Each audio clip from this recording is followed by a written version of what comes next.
Allez, c'est parti, coup d'envoi de ce ex-Nîmes, 11e journée de Lidl Star League match capital pour rester dans ce groupe, dans cette meute de poursuivants derrière l'intouchable. Paris-Aix est un tout petit peu décroché, 2 points derrière l'USAM après sa défaite à Montpellier il y a une semaine. Ces deux équipes sont qualifiées pour la phase de poule de la Coupe EHF. C'est parti avec Aix en attaque, Baptiste Bonnefond, le premier temps fort.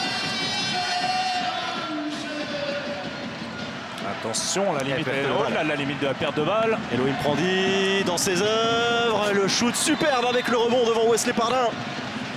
Ce n'était pas le plus simple. Mais il adore ça.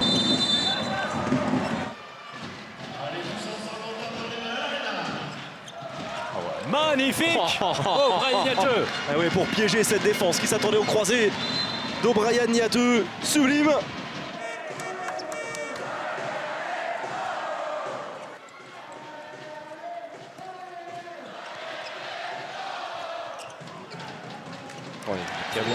Lucas Stechnik avec tout son métier. Et Aix marque clairement le pas, bloqué à 10 buts depuis un bon moment. Un seul but marqué durant les 8 dernières minutes. Oh, ça devait arriver à un moment ou à un autre. 17e but de l'USAM. Et c'est forcément beaucoup. Face à Aix, c'est forcément beaucoup pour une équipe d'Aix qui n'encaisse pas beaucoup de buts. Il y a un 17 en première période, le retour de Baptiste Bonnefond et la belle anticipation cette fois de Rémi Desbonnets. Ouais, il avait encore choisi le coin long. O'Brien Niateux qui va enclencher le mouvement. Allez, 40 secondes. Creuser son ballon. Toby qui met du rythme, O'Brien Niateux qui lui redonne. Superbe. Remarquable. Ouais, très vite sur un changement de rythme, un changement d'appui, le passage de bras. 18e but de l'USAM qui n'a pas raté grand chose durant les 10 dernières minutes en attaque. Ça a été très prolifique.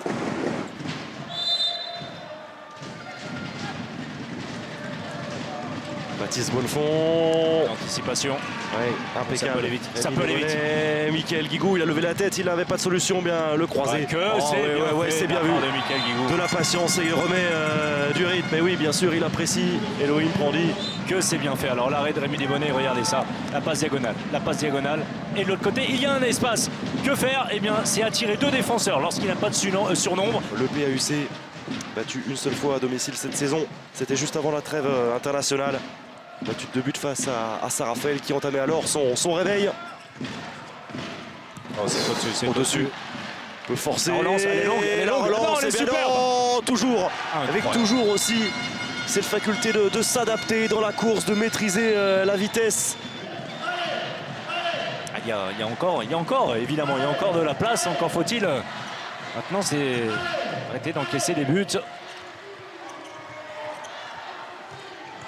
Ça enchaîne, virevoltant, les Nîmois, virevoltant, regardez. Virevoltant du génie avec ce kung fu, Mickaël Guigou très inspiré pour Luc Toby, c'est superbe. Ah oui. Il y a tellement de mouvements dans ce jeu Nîmois aujourd'hui particulièrement. Voilà, c'est compliqué, mais c'est compliqué. Oui, bien sûr. Quevillo, l'arrêt, la relance avec Gabriel Loche. Non, ce ballon n'a pas franchi la ligne. L'arrêt encore du match.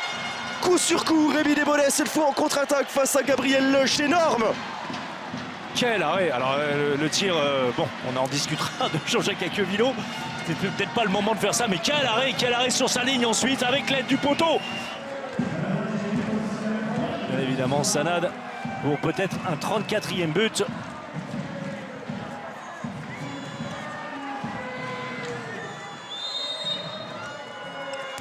Superbe, l'Égyptien qui a été très bon, notamment en attaque, la large joie, le sourire des Nîmois qui ont parfaitement réussi leur coup avec beaucoup de génie, avec beaucoup d'inventivité, surtout en attaque. Très inspiré, il s'impose pour la première fois depuis 5 ans et demi ici à Aix. Victoire de l'USAM qui enchaîne 5e victoire consécutive, 6e match sans défaite, succès 34-29 à Aix.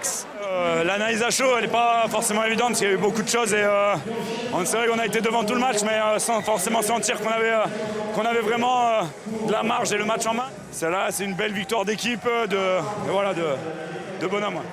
Je préfère rester sage dans mes propos puisque je suis à chaud et que j'ai beaucoup de frustration après cette défaite. Mais il va falloir sincèrement que tout le monde prenne du plomb dans la tête et qu'à un moment donné, on avance en équipe et qu'on arrête de proposer des prestations aussi pauvres.